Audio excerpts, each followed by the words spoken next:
Timóteo, 1 Timóteo 1.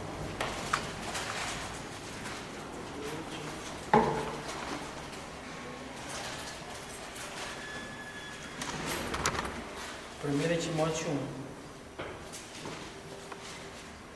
Diz assim a palavra do Senhor: Paulo, apóstolo de Cristo Jesus, pelo mandato de Deus, nosso Salvador, e de Cristo Jesus, nossa esperança, a Timóteo, verdadeiro filho na fé, misericórdia e paz, da parte de Deus Pai e de Cristo Jesus, nosso Senhor.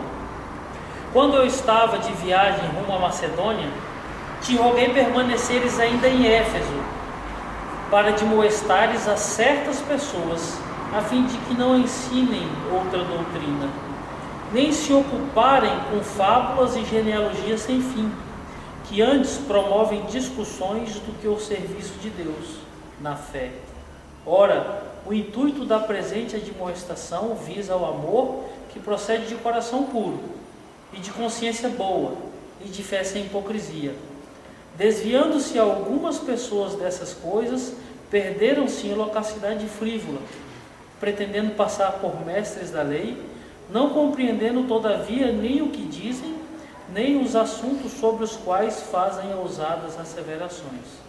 Sabemos, porém, que a lei é boa, se alguém dela se utiliza de modo legítimo, tendo em vista que não se promulga lei para quem é justo, mas para transgressores e rebeldes, irreverentes e pecadores, ímpios e profanos, parricidas e matricidas, homicidas, impuros, sodomitas, raptores de homens, mentirosos, perjuros e para tudo quanto se opõe à sã doutrina, segundo o evangelho da glória do Deus bendito, do qual fui encarregado.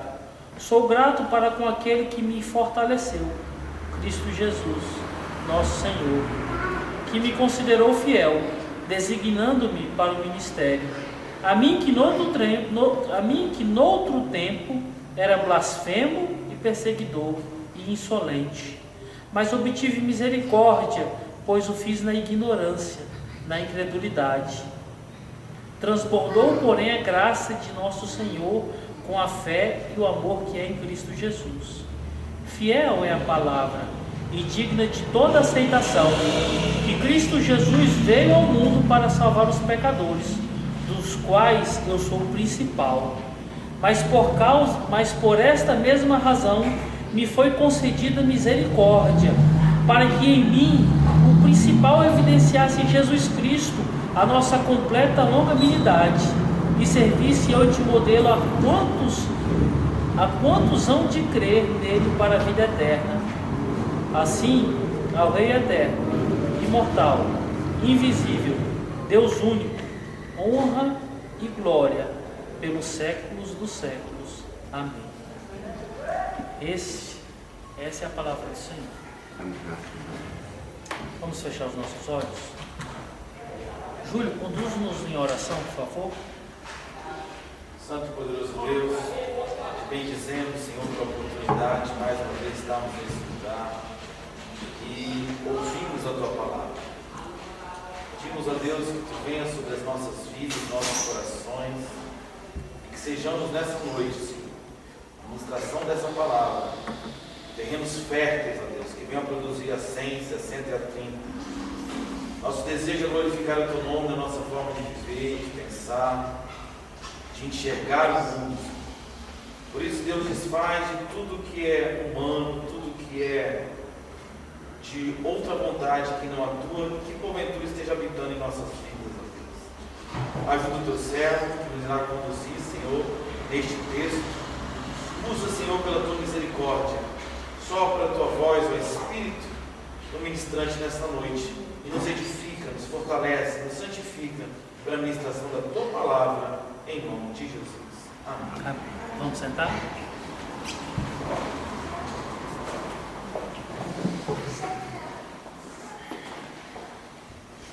Nós já tivemos a oportunidade de olharmos para esse texto algumas vezes, e nós observamos fatos e pontos a qual o apóstolo Paulo vem pontuando numa crescente de informações.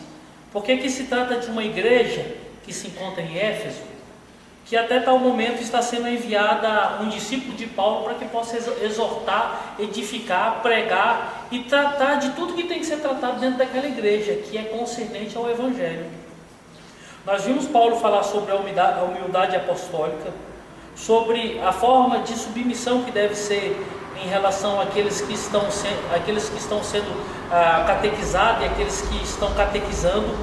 Vimos também, principalmente do verso 3 ao verso 7, a amostragem que o apóstolo Paulo fala de diversas pessoas. Não é um número muito grande, mas um número significativo de pessoas que está levando para a comunidade de Éfeso ensinamentos que estão distorcendo a lei de Deus. E uma preocupação que bate muito no coração de Paulo, que Paulo vê esse fato com olhares muito preocupados, porque esses homens estão pegando aquilo que é legítimo, aquilo que é bom, aquilo que traz vida, e fazendo com que as pessoas olhem para aquilo que traz vida, que é aquilo que Paulo chama de lei, aquilo que Paulo chama de estatutos do Senhor, como normas totalmente deploráveis. E muito mais, aqueles que não estão tendo essa ótica, estão observando a lei de Deus de forma totalmente esdrúxulas, por causa de ensinamentos errados. O apóstolo Paulo, depois de pontuar essas questões e os erros que estavam sendo cometidos, ele começa no verso 8, dizendo uma coisa muito interessante. Ele começa dizendo no verso 8 o seguinte: sabemos, porém, a mesma coisa que ele estivesse dizendo assim, mesmo com tantas coisas erradas que essas pessoas estão fazendo, eu digo que a lei é boa, quando alguém dela se utiliza de modo legítimo. Ou seja, devido aos erros que essas pessoas estão ensinando, devido às práticas errôneas e a observação errada dessas leis, o apóstolo Paulo está evocando o nome da lei, evocando o nome dos estatutos estabelecidos por Deus, como obrigatoriedade para aqueles que são filhos de Deus cumprirem, e diz o seguinte: a lei é boa, sendo praticada de forma correta. Se ele fala isso é porque realmente a lei estava sendo praticada de forma incorreta. E a primeira preocupação de Paulo é essa: a lei estava sendo pregada de forma incorreta. Quando você olha e estuda Timóteo, você percebe que dentro dessa comunidade existia um grupo de pessoas que se intitulavam mestres. Eles se achavam mestres porque eles expunham as genealogias e aquilo que Paulo chama de loquacidade frívola, loucura, palavras vãs, que não traz edificação nenhuma. E essas pessoas estão disseminando isso dentro da igreja. Isso dentro da igreja de Éfeso está se tornando uma praga. Isso dentro da igreja de Éfeso está se tornando uma rotina que está tirando o foco das pessoas, o foco naquilo que é essencial: a lei de Deus, a remissão de Deus e o perdão de Deus. O apóstolo Paulo, através de Timóteo, que é seu discípulo, faz questão de mostrar para toda essa comunidade que a lei que eles estão ensinando é errada e a lei em si é boa. Observe, a lei é tão boa que o apóstolo Paulo começa a fazer reportações ao texto de como essa lei é boa. E o apóstolo Paulo fala de forma mais enfática dessa prática boa da lei, dessa existência boa da lei em Romanos 7, verso 7 ao verso 12. Você está com a Bíblia, abre aí. Romanos 7, no verso 7 ao verso 12. Que ele começa dizendo assim: que diremos, pois? É a lei pecado? De modo nenhum. Mas eu não teria conhecido o pecado se não fosse por intermédio da lei. Pois não teria eu conhecido a cobiça se a lei não dissera: não cobiçarás. Mas o pecado, tomando ocasião pelo mandamento, despertou em mim toda sorte de concupiscência. Porque sem lei está morto o pecado. Outrora, sem a lei, eu vivia, mas sobrevindo o preceito, reviveu o pecado, e eu morri. E o mandamento que me força para a vida, verifiquei que este mesmo se me tornou para a morte, porque o pecado, prevalecendo-se do mandamento, pelo mesmo mandamento me enganou e me matou. Por conseguinte, a lei é santa, e um mandamento santo e justo e bom. A lei é santa e boa, mas estava sendo usada de forma incorreta. E o interessante é que você observa que quando esses caras usam a lei de forma incorreta, observe que do verso 3 ao verso 7 nós vamos descobrir qual era a forma que eles estavam usando a lei. A forma que eles estavam usando a lei, enquanto eles caminhavam por uma leitura da lei de Moisés, eles paravam no momento em que eles chegavam nas genealogias, nos momentos em que eles chegavam nos atos, nos ofícios solenes, nos ofícios que foram abolidos com Cristo. E quando eles chegavam nesses atos solenes, quando eles chegavam nessa genealogia, que eles encontravam sobrenomes, que eles encontravam atos que poderiam engrandecer o coração deles, ali eles paravam. E ali eles enfatizavam a lei como uma benesse do seu próprio coração. Homens que estavam simplesmente pegando a lei e ensinando a lei para que o coração deles fossem massageados pela lei de Deus. E uma coisa que a gente tem que aprender é que a lei de Deus não existe para massagear o nosso coração. A lei de Deus não existe para exaltar nós próprios, mas a lei de Deus foi estabelecida para confrontar os nossos pecados todos os dias. O apóstolo Paulo fala: a lei é pecado? De forma nenhuma. A lei é simplesmente o apontamento do pecado que eu não posso praticar, e esse pecado eu cometo todos os dias. Não obstante nós olharmos só para o passado, para aquilo que eles praticavam, nós observamos que a lei nos dias de hoje ela está totalmente escassa na sua veracidade de pregação. Como? Observa nos dias de hoje como nós deixamos de pregar a lei de forma legítima, como nós deixamos de observar o Evangelho de Cristo da forma legítima, como nós deixamos de vivenciar a lei de Deus de forma correta e de forma santa, para que essa vivência da lei fosse uma confrontação para nós que a vivemos e para o próximo que comunga com a gente todos os dias. O próximo que está na igreja, o próximo que está nas nossas casas, o próximo que está na sociedade, o próximo que está no serviço, o próximo em todos os aspectos. Porque a lei de Deus em si é confrontação. A lei de Deus não é nada mais, nada menos do que uma pedra no nosso sapato, nos incomodando todos os dias, dizendo: você é pecador, você está errado, você está por caminho tortos, e você precisa mudar de vida. E que nós observamos nos dias de hoje que a palavra de Deus se tornou um mecanismo para que nós possamos engrandecer os ídolos do nosso coração. Porque a lei de Deus tem sido pregada hoje para dizer que eu necessito de tais coisas que não sejam Deus. A palavra de Deus tem sido usada nos dias de hoje para que possa dizer que nós temos direito em tais coisas que são espirituais. A palavra de Deus tem sido evocada nos dias de hoje para dizer que nós temos direitos nas coisas também que não são espirituais. A palavra de Deus está sendo usada nos dias de hoje da mesma forma que esses homens usavam, para que o Deus que somos nós mesmos venhamos nos tornar todos os dias fortes, corajosos, destemidos e exigentes diante de um Deus que escreveu uma lei que é confrontativa. Quantas vezes você na sua cara de pau já confrontou a Deus? Quantas vezes na sua ignorância você já exigiu de Deus? Quantas vezes no seu desconhecimento você viveu como um incrédulo ou como um ímpio, desconhecendo que as leis de Deus trazem condenação para aqueles que vivem de maneira errada?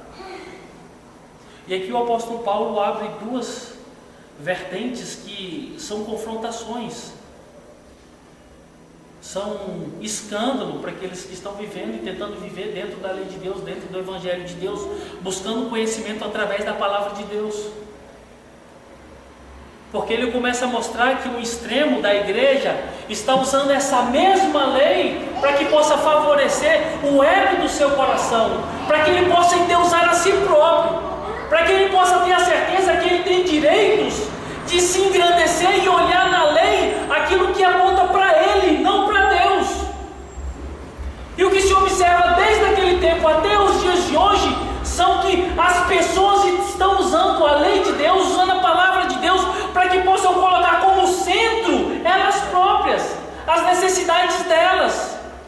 o uso delas, o abuso delas. E o outro extremo é perceber que aqueles que estão ouvindo essas pessoas, sendo ensinado por essas pessoas, sendo catequizado por essas pessoas, estão aprendendo de forma totalmente errada. Você já viu uma pessoa, um cristão que está prestes a se divorciar? Como é que ele lê a Bíblia? Procurando todos os versículos que vão beneficiar ele. Já percebeu um cristão que quer ficar rico de todas as formas? Como é que ele lê a Bíblia? Procurando textos que respaldem ele na sua busca por riqueza.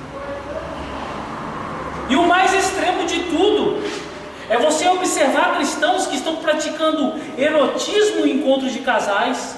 É você observar cristãos que estão praticando o ato do adultério dentro da igreja. Observar cristãos que estão praticando o roubo dentro da igreja, dentro das igrejas, dentro das casas, e eles encontram um texto para conseguir extrair deles, extrair do texto respaldo para que eles possam enlarguecer o desejo do coração deles. Esses são os extremos. Agora, se nós olharmos para aquilo que é mais simples e mais trivial, nós vamos tentar encontrar dentro do texto bíblico textos que trazem respaldos para nós vivermos de forma medíocre e miserável, como muitos irmãos estão vivendo nos dias de hoje.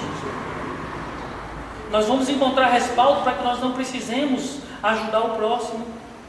Nós vamos encontrar respaldo para que nós não vivamos segundo o Evangelho de Deus.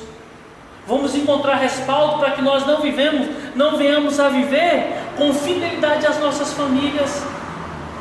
A palavra de Deus tem se tornado aquilo que muitos teólogos têm falado: a mãe de todas as heresias. E a mãe de todas as heresias tem se tornado um instrumento para ensinar as pessoas a viverem de forma errada. Porque quando nós observamos que a lei é boa quando usada de forma legítima, nós vamos observar que através da lei eu consigo ter certeza que eu tenho uma vida eterna antes da fundação do mundo, porque ela foi estabelecida por Deus, essa minha salvação. Eu vou perceber que a lei é boa quando ela for usada de forma legítima, quando a minha casa estiver em paz diante do Senhor, mesmo diante de todos os problemas que podem chegar na minha casa. Por quê? Porque a lei reina no meu coração e reina no coração dos meus. Quando a lei é usada de forma legítima, eu vou acreditar que eu tenho que viver segundo a glória de Deus. Mas é muito mais fácil eu acreditar e fazer como fizeram esses homens, colocar o meu coração no centro de tudo, para que eu possa ser endeusado, para que eu possa praticar coisas totalmente errôneas. E quando nós observamos isso, nós observamos que o uso irrestrito da lei de Deus traz divisões, rachas. Quantas famílias divididas? Quantas igrejas divididas? E quando você olha no contexto histórico, quantas nações divididas e rachadas a preço de sangue, a preço de morte, a preço de guerra, tudo por causa do uso ilegítimo da lei de Deus. Tempo atrás saiu o censo, e o censo dizia que em determinada cidade, eu não me recordo, em determinada cidade existia milhares de denominações evangélicas diferentes. Milhares de denominações evangélicas diferentes, numa só cidade. Aí você observa um só escrito sagrado que se divide em milhares de opiniões diferentes. Quem está errado?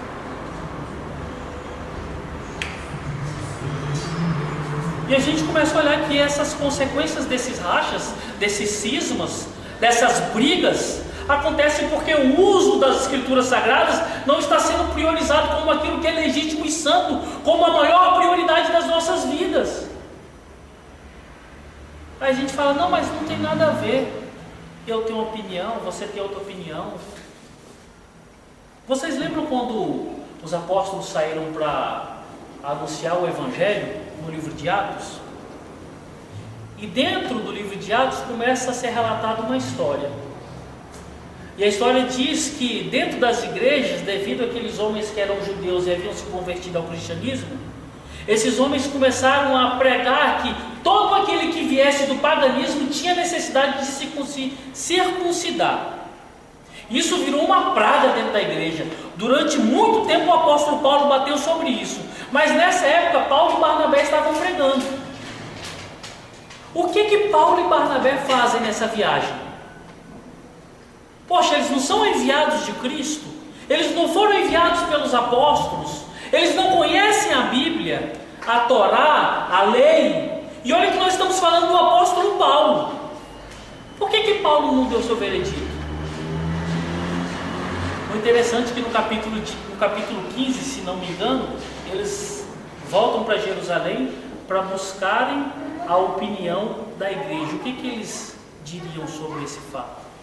Sabe o que é isso? Unidade. Respeito à opinião legítima da lei de Deus. O que acontece nos dias de hoje? Nós não temos respeito por aquilo que está sendo falado. Se o Júlio pensa em tal coisa, ele se vira para lá com quem pensa. Eu quero pensar em tal. E eu não vou ser submisso a ele, porque eu acredito ser assim. Se a Bárbara acredita em tais coisas, que ela acredite. Eu não respeito o que ela fala. Tem que ser do jeito que eu quero. E consequentemente as pessoas que estão olhando para mim, me ouvindo e me vendo, pensam da mesma forma. Viva você com seus conceitos para lá.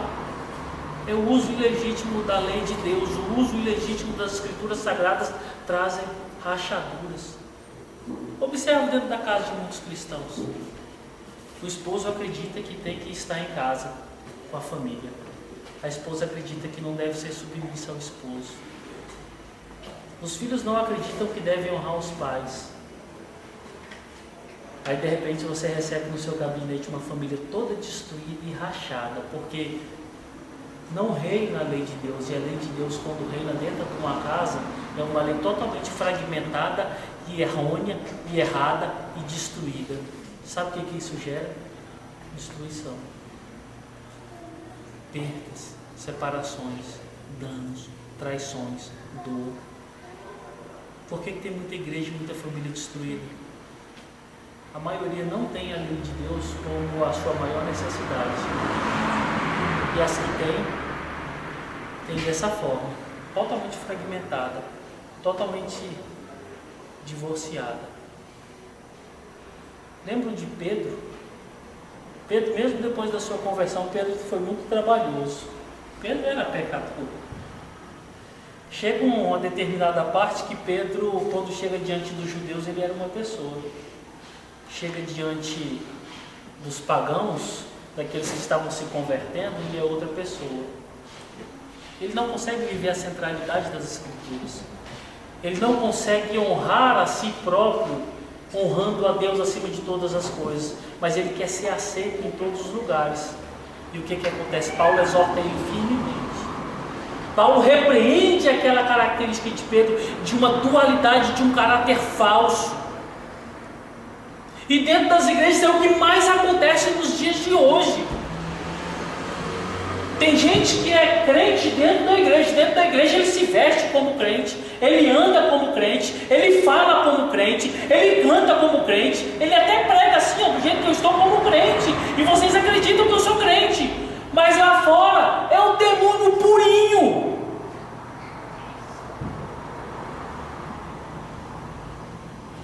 E aí tem aquelas ilustrações que a esposa veio e falou que ele não era assim, os filhos vieram falar que ele não era assim, mas quer conhecer quem é o irmãozinho que senta do seu lado? Pergunta para a esposa, pergunta para o esposo, pergunta para os pais.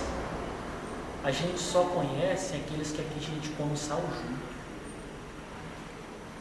E a gente percebe que a loucacidade frívola chegou no coração dessa pessoa, e a única coisa que ela consegue perceber da lei de Deus, do Evangelho de Deus, é aquilo que beneficia o coração dela, é aquilo que o Deus no coração dela pede todos os dias: glória para Ele, honra para Ele, reconhecimento dele próprio.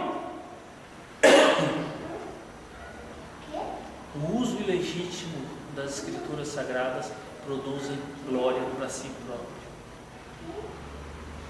Quem que você está glorificando?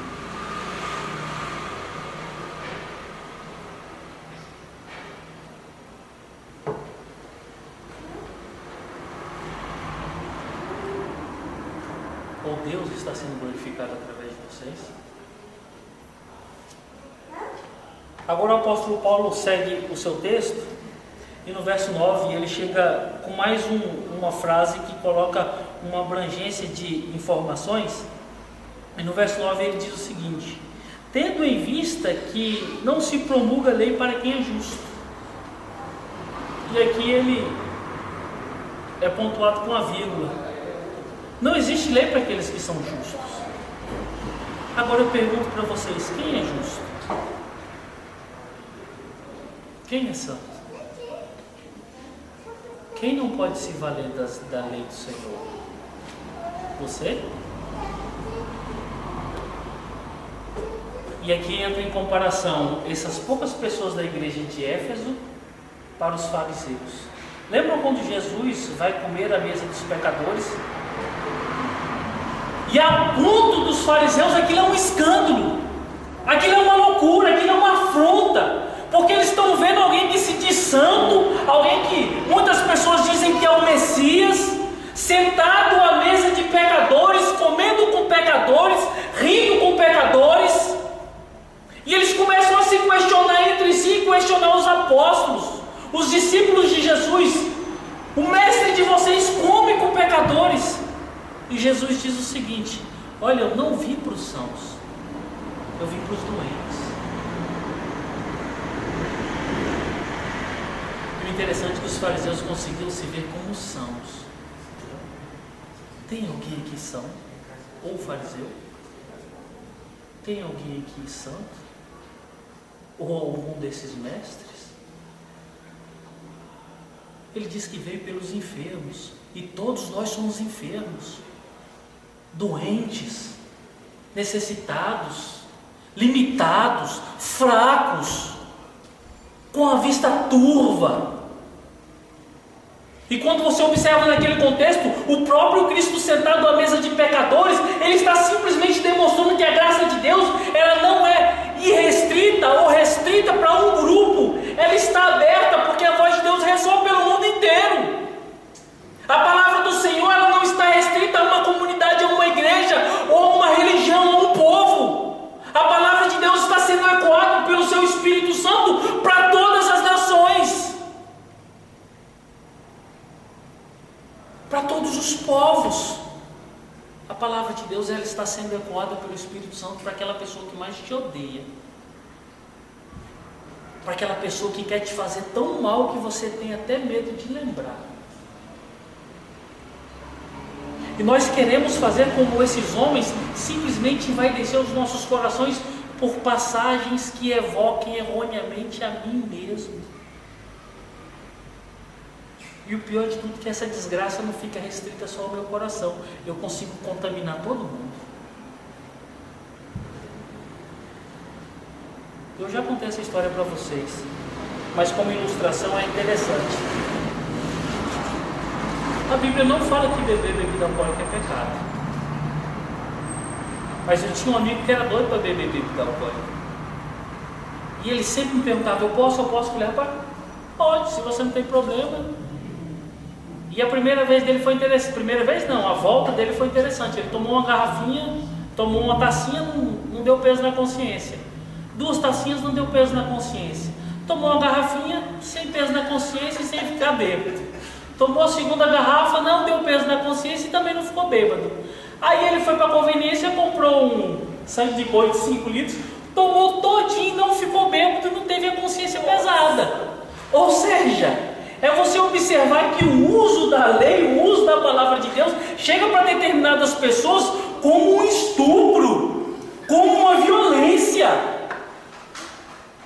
Rapaz, não tem lógica, não tem cabimento o que as pessoas estão fazendo hoje. É o que esses loucos irresponsáveis faziam naquela época.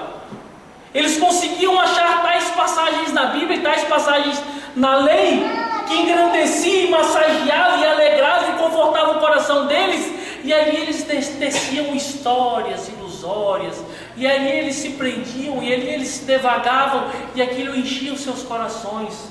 É o que está acontecendo nos dias de hoje, quando entra o pecado, entra a lei que é enfavorecida, que não é lei de Deus, e essa lei que está sendo promulgada por esses pecadores, por esses insanos, são leis que favorecem os seus próprios corações, e eles se sentem cheios, satisfeitos. Quer outro exemplo? É você saber que o divórcio, um dos motivos que você tem respaldo para divorciar é o adultério. Aí o cara fala, puxa, o adultério, eu não vou adulterar, mas minha mulher pode adulterar. O que eu vou fazer? Eu vou facilitar tudo para ela adulterar. Ou seja, ele está simplesmente usando a lei de Deus para favorecer ele próprio. Aí ele empurra o Ricardão para cima da mulher dele. Ele cria situações para que a família seja destruída. Ele favorece o inferno todinho para alegrar o coração dele, que é um lixo. E ele consegue a separação, o divórcio e o respaldo de Deus. Não, eu separei porque minha esposa adulterou. A lei de Deus, a palavra de Deus está sendo usada dessa forma nos dias de hoje. E nós ainda queremos nos olhar para nós e dizermos: somos santos, somos irrepreensíveis.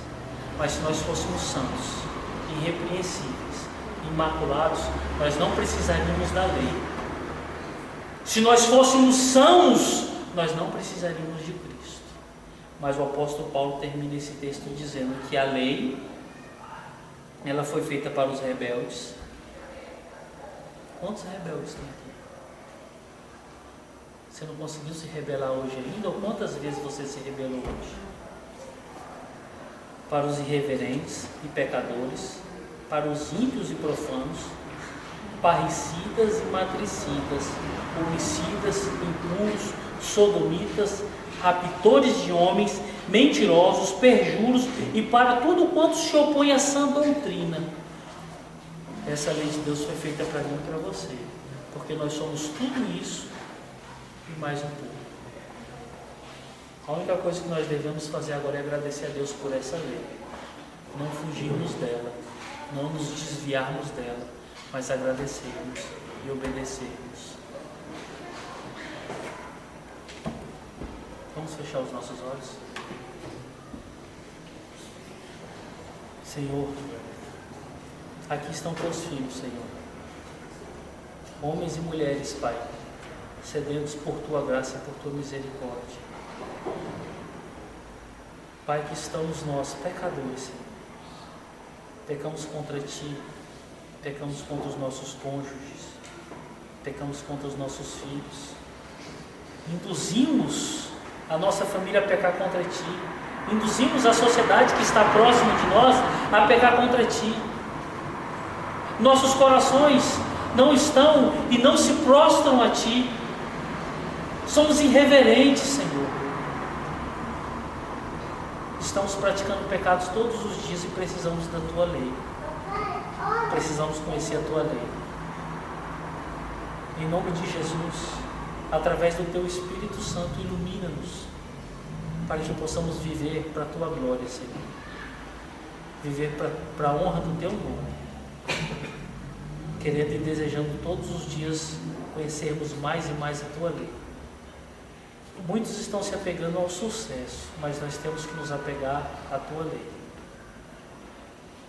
Não deixe o nosso coração desejar as riquezas dessa vida, mas faz com que o nosso coração deseje os ensinamentos da Tua lei, para que não pequemos contra Ti, e que verdadeiramente nós venhamos a nos conhecer, e como é ensinado pelo Teu servo, que nós nos julguemos, para que não sejamos julgados, para a Tua glória, em nome de Jesus.